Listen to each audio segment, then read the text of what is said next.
Ketika saya memutuskan tinggal di sekolah, keadaan memang sangat menyeramkan. Karena angin ribut pada malam itu, udah hampir-hampir kami tidak bisa tidur. Saya mendapat kabar dari sekolah bahwa telah terjadi kegaduhan besar di asrama, di mana ada 7 anak asrama mengalami kesurupan.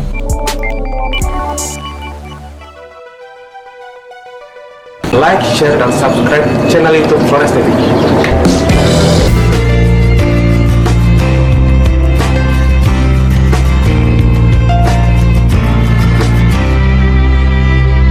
Ada sepotong kisah horor Justin Romas saat awal menjadi Kepala SMK Negeri 1 WRI, SMK Negeri satu-satunya di Kabupaten Manggarai itu. Jumlah siswa masih cekak. Justin menyulap satu ruang kelas yang kosong sebagai asrama muridnya. Dia juga tinggal di salah satu ruangan di sekolah itu. Padahal fasilitas sekolah serba minim, bahkan masih memprihatinkan.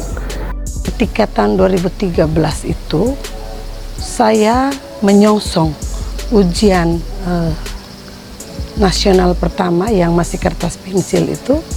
Saya ajak seluruh siswa kelas 12 yang terdiri 40 orang itu untuk tinggal di sekolah dan menjadikan gedung ini yang kala itu sangat jauh posisinya dari kantor, tidak terawat, sampai akhirnya kita melihat ada yang rusak di sebelah kiri ini karena tidak ada yang menempati, tidak terawat, murid tidak ada, jangkauan dari kantor oleh kepala sekolah juga mungkin terlalu jauh sehingga ruangan ini sangat tidak terurus.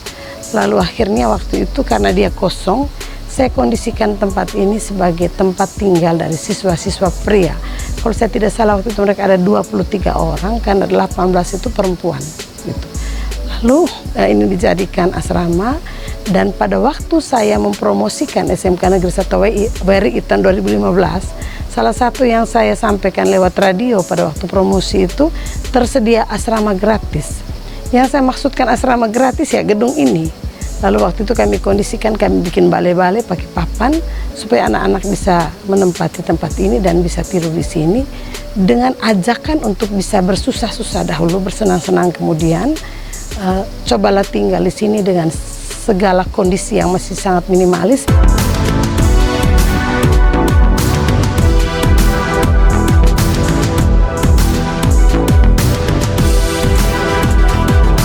Air menjadi salah satu masalah serius. Sumber mata air memang ada.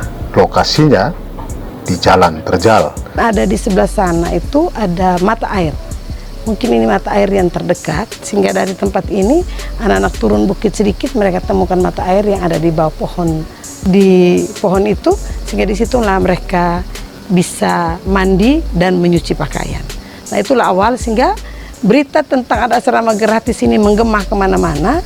Dan akhirnya ada salah satu kepala sekolah di Rute yang mengatakan, apakah benar bahwa SMK Negeri 1 punya asrama gratis? Saya bilang sebagai orang ekonomi, saya harus berani untuk membuat promosi dengan hal-hal seperti itu, untuk menyampaikan supaya ruangan-ruangan sekolah yang kosong yang tidak terpakai itu bisa dikondisikan dulu sebagai asrama bagi anak-anak, tentu dengan segala perjuangan kita juga untuk memberikan kenyamanan kepada anak-anak. Dan akhirnya itulah awalnya, sehingga ketika tahun 2015 saya mengajukan pembuatan asrama, pemerintah mengabulkan asrama yang cukup besar dengan ukuran 9x12, dan itulah pertama kali ada asrama betul, sudah bukan menggunakan ruangan begini dengan segala fasilitasnya, ada tempat tidurnya. Dan itulah awalnya sampai SMK Negeri 1 WRI mungkin satu-satunya sekolah negeri, sekolah SMK yang mengajukan asrama untuk difasilitasi oleh pemerintah. Salah satu pengalaman menarik diungkapkan Justin. Lokasi sekolah di lahan berbukit sejatinya masa lalu menjadi tempat sakral. Bisa jadi gara-gara itu belasan anak asrama suatu tempo mengalami kesurupan alias kemasukan roh halus. Menjadi sebuah kenangan yang tak terlupakan, pada tanggal 14 Januari 2014 ketika saya memutuskan tinggal di sekolah, keadaan memang sangat menyeramkan. Karena angin ribut pada malam itu, udah hampir-hampir kami tidak bisa tidur. Saya memberikan penguatan kepada anak-anak putri untuk tetap tenang menghadapi gangguan-gangguan alam pada waktu itu. Ternyata gangguan alam ini bukan hanya sekedar angin. Tepat pada tanggal 31 Januari, saat itu saya sedang menghadiri acara Imlek orang keturunan Tionghoa di Aula Misio. Saya mendapat kabar dari sekolah bahwa telah terjadi kegaduhan besar di asrama, di mana ada 7 anak asrama mengalami kesurupan. Ya. Pada waktu itu spontan saya meninggalkan ruang pesta, saya menggunakan kendaraan motor, saya datang ke sekolah.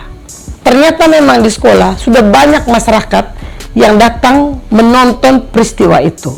Bahkan ada beberapa orang tua murid yang sudah mengambil anak-anak yang kesurupan itu ke rumah mereka, dan pada waktu itulah mereka menyampaikan kepada saya apa juga gilanya ibu kepala sekolah dan anak-anak mau tinggal di tempat ini.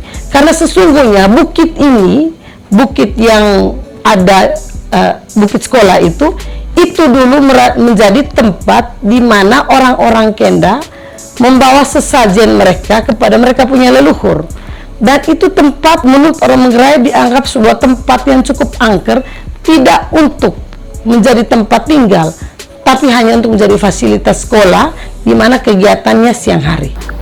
Lantas bagaimana Justin mengatasi kondisi anak-anak yang histeria akibat kesurupan tadi? Dengan sebuah spirit iman, saya punya keyakinan bahwa tidak ada tempat yang tidak diberkati oleh Tuhan. Saya juga yakini bahwa setan tidak bisa menguasai manusia, tapi manusialah yang harus dengan imannya bisa percaya bahwa iblis tidak berhak untuk mengintimidasi kami. Saya tetap dengan saya sikap, dan malam hari itu dengan pertolongan Tuhan saya menyembuhkan semua anak-anak yang kesurupan itu, yang membuat akhirnya orang tua dan masyarakat yakin bahwa kekuatan iman dan doa yang saya punya pada malam hari itu, anak-anak itu tidak kesurupan lagi. Nantikan kelanjutan kisah Justin Romas di SMK Negeri 1 WRI. Ini terutama saat dia harus menyetir mobil pickup sambil membawa air berjerigen ke sekolah saban hari.